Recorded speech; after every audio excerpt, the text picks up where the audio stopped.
G'day guys, welcome back to SuperCoach with Diard. Welcome to the round 13 review. Hope you had a cracking week yourself.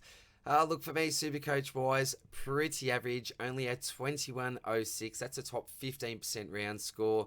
Unfortunately, outside the top 10k. I'd crawled, I'd gone there bit by bit. Made my way inside the top 10k, but unfortunately, I'll say this a lot in this channel, and you know I have during the year. A week is a long time in SuperCoach. Now I'm out, but hopefully I can get back in again this week. Fingers crossed things go my way. But look, I went to the footy this week at the MCG. I thought that I'd witness a pretty comfortable win by my Lions, but unfortunately that was not the case. I tell you what, Brisbane, pull your socks up, boys. Premiership contenders. I tell you what, look at Port.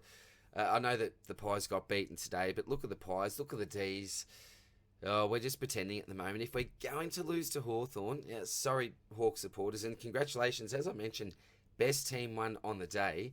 But come on, Brisbane, if we're serious about doing any damage this year, come finals time, then we got to take care of opposition like this. But in saying that, there was a bit of a shining light to the day, and that was the fact that I finally got to catch up with my man Steve from SDS SuperCoach. So we had a number of different chats on the video calls. Steve came on, you remember him from the Hawthorn team preview in the pre-season. He's obviously got his own channel, so I've got here. Make sure that you do give him a follow, subscribe to SDS SuperCoach, because not only is he a fantastic bloke, but very entertaining and definitely knows his SuperCoach as well. But best of all, a fantastic human. The beers were going down like waters, and we just had a ripping day together. So shout out to you, Steve. Fantastic to meet you, mate. And I'm sure there'll be many, many more meetings to come, brother. So cheers, buddy. And make sure, as I said, make sure you give this man a follow. So I think that's pretty much it for the intro, guys. For this video, I'll obviously take you through how the side's actually looking, what we're looking like for this bye, and then the tough round 15 bye. I do have some plans though. I'll go through who I'm looking to trade in, what my trades are going to look like this week. And I do have a bit of a plan, and we all know that our best plans can completely go out the window in a short period of time, but I do have a bit of a plan to possibly look to upgrade my side to full premium using a boost in round 15. So we'll see if that works out or not. Knowing my luck, probably not. But that's it for the intro, guys. Hope that you're all well. Let's see how the team's actually looking.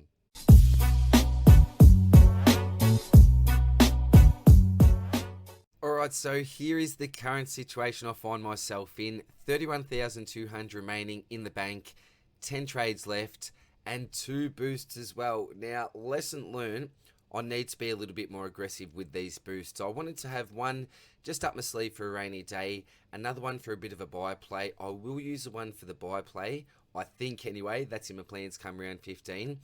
But in regards to the other one, it's probably going to sit there for the remainder of the season, because if you think about it, 10 trades left, I used 2 boosts. I'm going all the way down to 2, and I just don't think that's going to happen. So, yeah, early lesson learned, be more aggressive with the boost. So, what can I do from here? Well, I think I've only got 2 positions to upgrade, but I may have a few fake premiums at the same time. But with my trade situation, I think I should be able to fix a few things up. Maybe tape over a few holes. See how we go. But now, before I get into it, my trades for last week. So, man, do I regret this? Do I regret this? So, the first trade was Jack Zeeble out. Now, I should have really stuck with my gut here. I thought, I'm going to keep on to him. He will lose some money, but if I view him as a keeper long term, it doesn't really matter too much. At the end of the day, I did listen to the outside noise, and it did make sense. I'm not blaming anyone but myself for this trade, and you know what? It's probably still the right trade, to be honest. I know he scored okay on the weekend, 30 plus touches, but will that continue for the rest of the season? I'm really not too sure. But anyway, I had a few options here. So it was Luke Ryan, it was Jack Sinclair, or the Seagull, Jake Lloyd. I didn't go with Ryan. I thought just on current form, the way, Freo were using the ball, not using the ball, sorry, just their current game plan, it's probably not a pick that I'm going to be interested in for now. Cheap sort of a price, what he's done with a 110 over the season, but highest type break even, so I sort of ruled him out. Then it came down to 2, Sinclair versus a Seagull. I looked at Sinclair. very up and down. So give you a big monster, then right down to a 60 odd. Then I looked at Seagull and I thought probably a little bit more consistent here. So won't have the ceiling, but possibly won't have the floor. One of those really safe type picks. Rampy was coming back into the side, but I looked at his earlier scores with Rampy in and they were both 100 plus. So I thought surely that won't affect him too much. But wouldn't you believe it? I'm watching the game in the second quarter. I look at the TV screen. There's a CBA. And I think, who on earth is that on the wing? And it was a Seagull. I thought, surely my eyes are playing tricks on me. No. No. I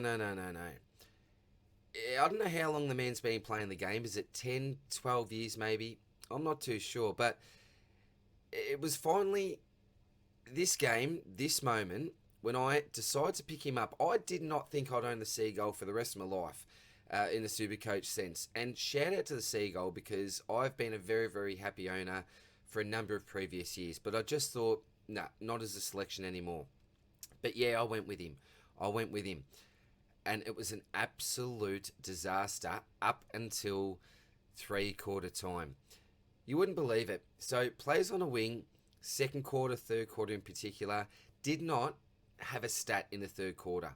Donuts. 0, absolutely nothing, and I reckon he was on about 28 points. But come the last quarter, Blakey gets subbed out of the game, no more Lizard.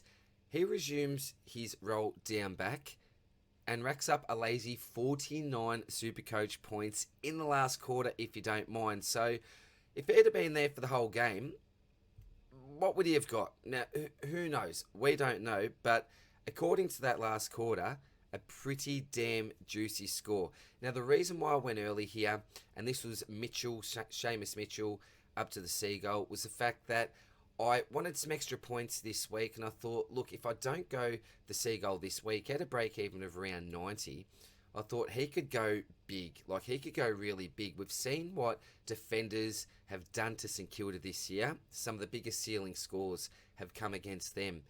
But, unfortunately, not the Seagull this week, because the horse played him on the bloody wing. So that was the reason behind going early. I thought, I'm going to trade out Seamus this week anyway. Seamus will probably make 20 grand, but I think that the Seagull could make 10 to 20 as well. Plus, give me some extra on-field points, a score that I'll actually use. But wouldn't you believe it, I'm pretty sure that his score didn't even count towards my top 18 this week. So that was an absolute disaster. Should have held off. Should have even either kept on to Seamus or gone with Jack Sinclair, who punched out a lovely 125. So disaster type stuff, but I reckon I really got screwed by horse there. Oh man, super unlucky. I'm just praying that he is down back again this week. If he's on the wing, he's a dead pick. I've probably got to trade him out again. So super frustrating. Horse, you have absolutely killed me, mate. You killed me with Errol as well. Playing bloody forward pocket. Get him in the guts, mate. Get him in the action. I tell you what, a horse, a Seagull have screwed my week this week. But anyway, it's not just their fault, is it? Yeah. Shazel, 98, so decided to keep on to him, along with Will Day as well. So these are the fake premiums that we keep on talking about. They haven't delivered much for me in the last month or two. Day hasn't actually given me a 100-plus score, but finally he did this week. So it was nice to watch him live. The difference this week was his efficiency was up a little bit, and the fact that he had a lot more contested disposals. So that's one thing that really stood out to Steve and I as we were watching. A lot of them were just quick little handballs, but great to see that from Will Day. Can he be a keeper? Well, I think I don't really have a choice. With the trade situation I'm in, I may have a bit of a luxury here to do something like that. But currently, I'm probably just going to keep on to him. And Sheasel as well, very, very close to the ton. Do we flip him before his buy? There could be a bit of a play there, but again, at this stage, I'm probably just going to hold out, and maybe later on the season, with a bit of a luxury, maybe look to get him out. So yeah, really happy from those blokes this week, the so-called fake premiums, but a little bit disappointing that I did trade out Zeeble, but would have lost probably 30k anyway, I think. Weddle, 68, so don't think his score counted at the end of the day, but he's providing some nice cash generation, so thank you very much, mate. I ended up taking his score. I could have ended up getting Chincotta on field as well, but I thought, nah, I'll just go with Weddle at the end of the day. Good decision. Well, doesn't really matter at the end. Didn't take any of their scores. Midfield now. Bont 125, Lady with a 156. I should have gone with my man, but he is absolutely back now. I think for averages in the midfield, is he top 6 now? I think he may be top 6. So shout out to you, Rosa. It was just a matter of time until he came good. But for people that jumped on him at a cheap price, like 100k under what I paid for him at the start of the year, congratulations, you've got yourself an absolute bargain. But I really do think that the man is back. Just wish I had him, as I've mentioned many times already, as the VC. And Bont as well, just so reliable. You can chuck the vice captain or captain on him most weeks and just get a safe type score that I think you can lock away. Zeret, now why do I have the captain on him? We knew he was going to get tagged. It was an absolute nightmare. It was a panic. This is the thing, right? And again, another lesson learned. I was that confident and had tunnel vision on Jordan Dawson this week that I thought I won't even need to use a captain. So I thought, oh look, Zeret can be a bit of a backup. He's been playing well. Don't know he's going to get tagged 100%, even though my instincts say that he will. But I'm not even going to need to use a man, am I? I did need to use a man, and bug you Ed Kerno, bug you Carlton, got him to a 105. But second half, a bit of a masterstroke from I suppose a game plan point of view from Brad Scott. They moved him into the forward line, and he actually had a bit of an impact as well there. So I suppose shout out to Zeret, shout out to you this week, mate, for getting past the ton as my captain whilst getting tagged. That's my fault, not yours, that I put the captain on you. But a big stuff up. If you go lead, there's an extra 50 points on my score, and that makes a fair bit of a difference. I think I'd probably be inside the top 10k still. Maybe wouldn't have lost those 350 odd spots in the overall rankings, but it is what it is.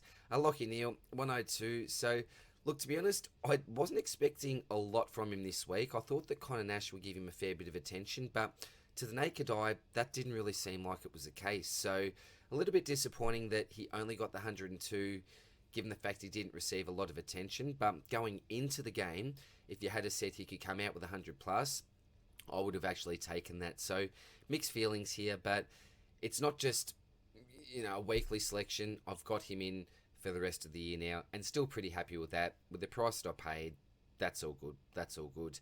Tom Green with a 77. So this is disappointing. Look, he's still up there in the top 12-ish for midfield averages, but he's falling behind a little bit, isn't he? We just need a really big ceiling game from him, and that's something that we haven't seen in a little while. So come on, Tommy, big ceiling game. He's not the sort of bloke that I think we can look to trade out. If you're sitting there with 15 trades for some reason and a close to completed team, then go for it. Trade someone like a Green out. Get him up to a Libba or someone like that. But I think for most of us that are current Green owners, we've just got to live with this and just hope that he gets 100 plus week upon week. Jack Steele. Apart from one quarter where he rocked up, he did bugger all, didn't he? This is a nightmare pick. He's just not the Jack Steele of old. I thought that... Look, I didn't think that I was buying the absolute Jack Steele of old, but I thought that I was buying someone that could get close-ish. Sorry, I can't even speak at the moment. I thought I was getting someone that could go pretty close to the mark, but he's got nowhere near that mark. We're talking 120 plus averages for a couple of seasons here from Jack Steele, but this year, 91.9. I know there's an injury-affected game in there, but even if you take that out, he's done basically bugger all for us. There was one nice 130 plus that he gave me as an owner, and I thought, come on, he might be back. But no, you've got to rock up for more than a quarter, mate. He just doesn't look right. Just a bad pick, and hopefully just going to sit there at M8, and I can improve this side around him. Again, not one I think that we can will upgrade, unless you've got the luxury to. I keep saying that. Ashley with a 79, so a little bit lower than what I was hoping, but he's got a pretty good run coming up. Question is, he's got a break even of 109. Do you look to flip him when he's going to cover during the tough buys? Probably not for me, but again, if you're looking good for one or the other, then you could be my guest. But at this stage, I'm keeping on to the young man. Oh, Matty Johnson. This was a bit of a saviour here, 96. So with Jager out, he really stepped into that midfield role. CBA count was right up for him, and didn't he deliver?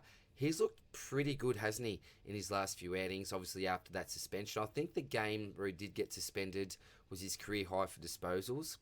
And he's sort of just gone up, up, up since then as well. Now, does he keep that role with Jaeger coming back into the side? I really don't know. Probably not, to be honest. So that's going to hurt his ceiling. That's going to hurt his scoring. But cash generation could be super important with this bloke. He could be the key to potentially your last upgrade in your side. For me, he's probably going to be a player that I just won't touch for the rest of the season and just leave him as my bench cover. With the current plan I've got in place, that's what's going to happen anyway. So I think that's a nice little luxury. And 252k, I think he's got a negative break even. He's going to climb towards 300. Give us some nice cover during the buys. I'm not saying he's going to give us 96s, but 50 to 60s, that may prove vital if we're staring even 18 on the field and crawling to 18 for some of us over the next two. So shout out to you. Well done, mate. Rustin came on for a 6. That just absolutely killed me. So he was sitting at about 170 odd, down to 151 now. Just been a disaster of a pick. It could have been him or Will Phillips. Ouch. Ouch, ouch, ouch. Humphrey Constable didn't play this week. Oh, now this has changed my thinking in regards to my final side. Big Kizza Briggs. So another 100 plus, 114, averaging 113.3 on the season. So all of a sudden I'm thinking to myself, well, why on earth am I actually going to trade this bloke out? If you look at the Briggs-Gawn combination this week, I think it either close to break even or even just outscored the English Marshall combination this week. So whenever that happens, I'm absolutely laughing because I know I'm in a bit of a predicament here. Those that have your Marshalls, your Wits, your English, you're looking a lot better than what I am here in my ruck line. But if Kizza can keep doing what he's been doing, then why shouldn't I keep him or as a keeper? Why shouldn't I see him as a keeper? The plan was always to flick him and Eddie Ford to a keeper and a rookie, come there by. But at this stage, I'm definitely looking to flip Ford, even though we probably make more money after his buy. But Briggs, I think I'm just going to hold on to for the rest of the season. I don't know if anyone has scored as well as Briggs has against Goldstein this year. He's really tough to score against, so this was a big test for me. I thought, I'll look at him this week against the big Goldie, and if he looks half decent, and I had a figure of 90 plus in my mind, if he can score 90 plus, then I'm going to view him as a keeper for the rest of the season, and I'm not going to look to upgrade him. He's going to be my R2. Well, he went well above 90 plus, didn't he? Well, 90. He went 114, so 24 over that 90 mark that I'd set him for keeper status in my side. I'm not saying keeper for everyone, but for me, keeper status. I know some people have got him as R3s, so you've got some really tough decisions on your hands because he's a bit of a waste, isn't he, just sitting there on the bench. So you may still look to flip him. I'm not too sure, but in my case, I've decided to hold on to this man, and that is a real bonus for me. So could not be happier with Briggsy. And Gawn this week, pretty impressed with him as well. Actually clunked some marks. So that was a big difference for him this week. Some intercepts and a couple of nice contested grabs. That got him to 100 plus. So really happy with my ruck line this week. And the forward line, apart from one bloke here in Errol Goulden. Horse, what are you doing, mate? Come on, do us all a favour here. All performed really well. And we've pretty much all got, I suppose, 3 here in Dunks, Taranto and Rosie. Dunks, I'll tell you what, you're going to be silly if you don't have him in your loop. I don't think for your captain or your vice captain. That is now 4 out of 5 weeks where he's gone 145 plus. Lesson learned from me. I should know this is a Brisbane man. Why didn't I have the faith? I had faith in a Crows man. Damn it. But from now on, Dunks, yeah, I'm going to respect you a lot more, mate. You are going to be in my loop. But he's just been a shining light for us this year. He is one of the few blokes probably that can actually hold his head high after that performance. Timmy Taranto, Kane Corns, you're looking like an absolute fool at the moment, mate. I had some words, and when I say words, it was a pretty respectful conversation with a bloke on Twitter the other day who was canning Taranto and tagged SEN and I think Cornsy in a post, something about his disposal efficiency. And, you know, I replied to that and got a bit of discussion going. Didn't end up agreeing in the end, but yeah, come on, you got to respect this man. He has had a phenomenal season, and I think his average is right up there in regards to midfielders, not just mid-forwards, midfielders themselves. So shout out to you, Timmy. Well done, mate. Zach Butters, so a decent score from him as well. He's the pod in my side, 118 points. He's given me low hundreds the first couple of weeks. He's actually going to lose some money now. Lost a bit of money last week, so didn't really plan out how I wanted it to, but at the same time, the plan really was to get rid of Butters and get Oliver back in. I'm just going to keep Butters and hopefully bring Oliver in as well, so could be a bit of a win there anyway, even though he hasn't given me those real ceiling type games that I was hoping from him. Rosie, 108, that's all good. Again, we've all got him safe as houses type pick, as I keep on saying. Goulden, super disappointing with that 62, but he will cover the next couple of buys, which is super important. If you look here, for me, 1, 2, 3, 4, 5 gone during the last buy. 6, 7 won't be playing. This could be an absolute disaster, couldn't it? But I've got a little bit of a plan. See how we go. And Cogs, well, look, I'm just happy if he gets 100 plus. I think got 108 maybe 3 weeks ago now, but a couple of lower scores in between that. So 100 plus from Cogs, I'm not going to complain.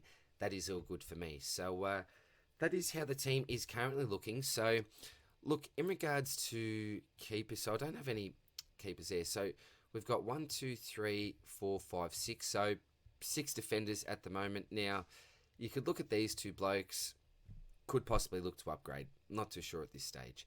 Then you got your Bont, Laird, Zeret, Neal, Green, Steele. And then you got the 2 midfield spots here in Ashcroft and Johnson. Now, Gawn and Briggs at the moment, I'm not looking to move them. I'd love to move Gawn up. I don't think I'll be able to, though. And then we get to the forward line. Dunks, Taranto, Butters, Rosie, Goulden, and Cogs. Forward line done.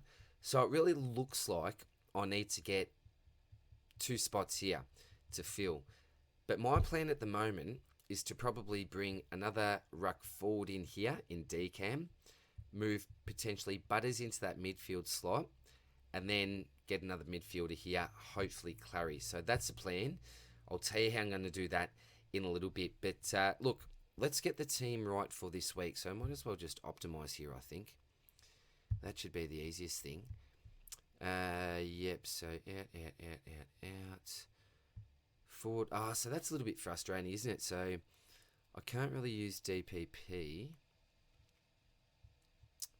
to get forward on field.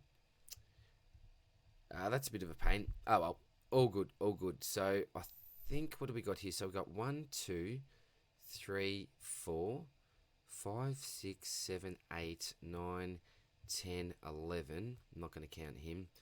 12, 13, 14, 15, 16, 17, 18. So 19 with forward. So 18 at the moment. And wasn't it great as well to see that Merritt had no case to answer for? Yes, big win there. Sicily owners as well. I must admit, we're at the game as well. I'm not a Sicily owner, but Steve and I were at the game, and we didn't actually see what happened. So we were sort of behind the goals on the opposite side, pretty close to the goals. So we should have had maybe a half-decent view, but not paying attention whenever. It happened so quick. We just saw someone lying face down the ground, and they didn't show a replay at the ground, so we couldn't see what happened. And every time Sicily got the ball from then on, Brisbane's supporters were booing. So Steve and I go, oh, geez, it's probably something in this. We're really not too sure, but I'm not going to comment on it. Yeah, I'll leave that to other people. The Sicily thing, I'm not an owner, so very, very lucky there, but rapt to see that Zeret's playing. So, yeah, 18 with potentially forward there.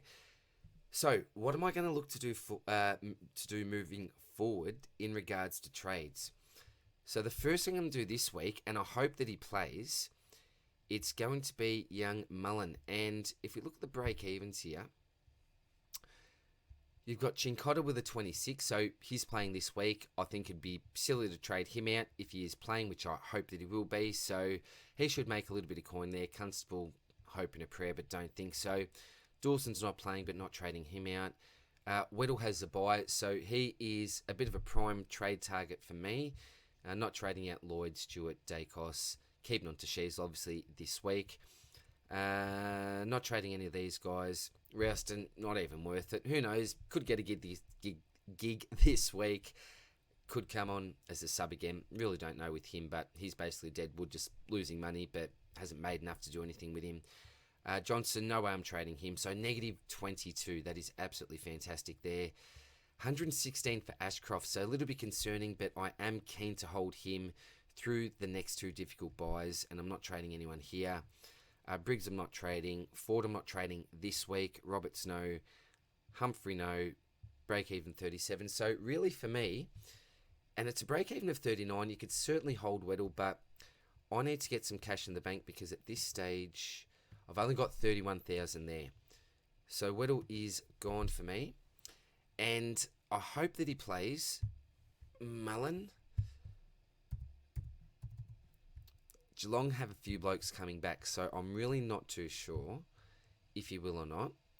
But that's a trade that I'm looking to make there. Get Mullen in my defensive line, and that's a little bit scary given the fact that it'll be Constable and Mullen there as cover.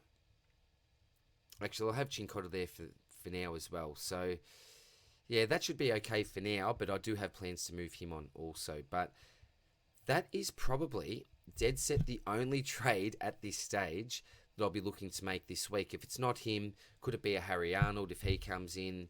The West Coast, Marrick, I'm not too sure exactly how you say that. Didn't watch that game. Yes, I did, but sorry, I didn't hear the commentary. You could watch. We were watching the TV, but we were just talking crap, and you couldn't hear the commentary anyway with all the shouting and yelling going on.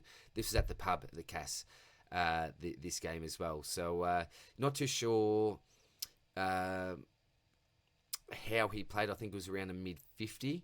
So he'll be a bit of a plan, hopefully, the week after, because he's got the bye this week. So I'm really hoping that Mullen can be the man. If I complete that trade, that gives me an extra body on this on field this week as well.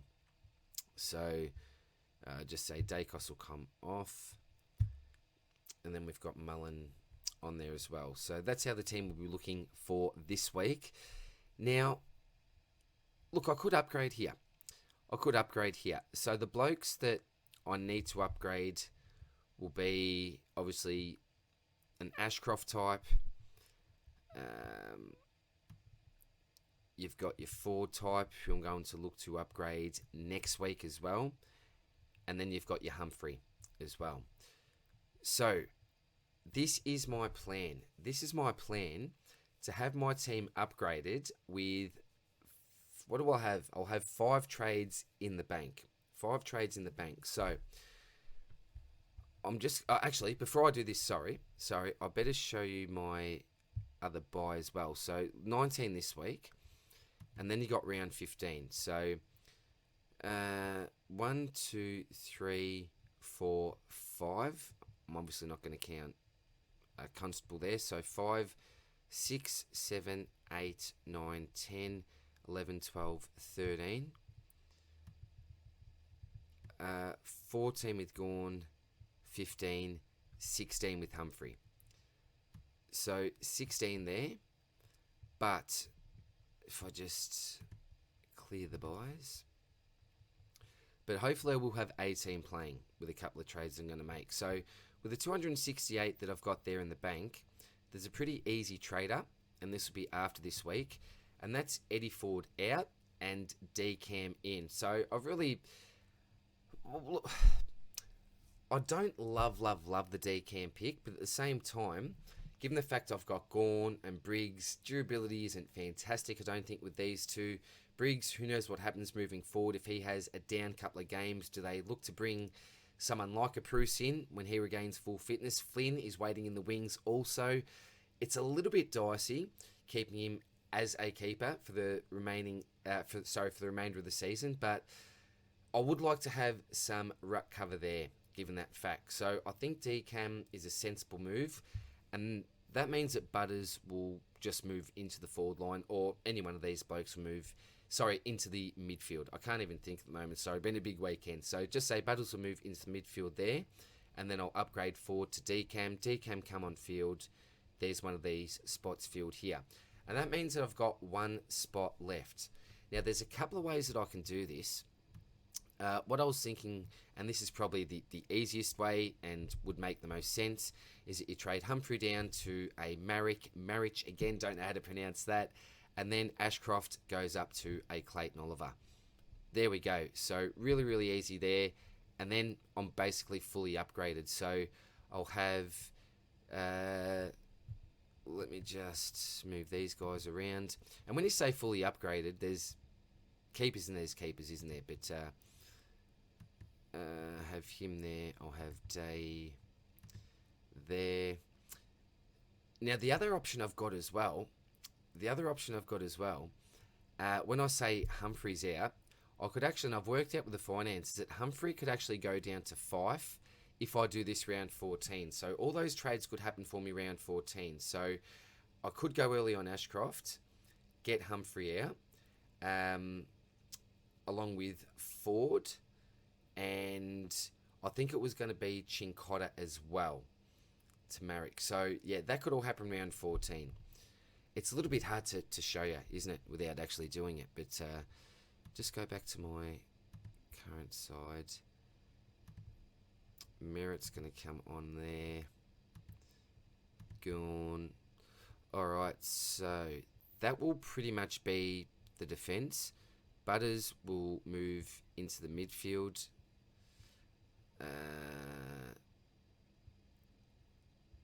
What have I done there? Yeah, so... No, sorry, don't need to. So Decam, we'll just say come here. Decam here. And then we've got Oliver there. And that will give me 5 trades remaining in the bank. So there is a slight chance that I could keep on to one of Ashcroft or Humphrey by trading out Chincotta instead. But we'll see how the finances are. I'm really not too sure. What I'm actually going to do during the week is I'm going to get the notepad out and I'm going to show you all of my planning to the absolute dollar. So it's been a little bit hard to follow in this video, given the fact I haven't been able to physically show you on the screen. But what I'm going to do, as I mentioned during the week, is show you in great detail, dollar by dollar, hopefully how I'm going to get this done. Now, before I let you go, captain and vice captain for this week. So, right, Port and Geelong. So, could go your Butters, Rosie at the Adelaide Oval. That's always a shout. I'll tell you what, at the Gabba, I'm just going Josh Dunkley straight away against Sydney. Don't care about history, whatever. I'm just going to get him on as my vice captain. I think it'd be silly not to after what he's been doing. And then what do we got? GWS versus Freo. I think the SuperCoach is frozen here. Don't think so there. Timmy Taranto maybe? Could be worth a shout in current form. Carlton, Suns, no.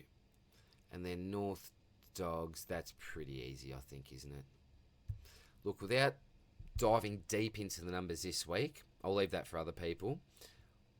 It looks like a pretty obvious one. I think Dunkley at the Gabba, with his recent form, don't even need to go through his numbers. I think that looks pretty sensible for a vice captaincy there.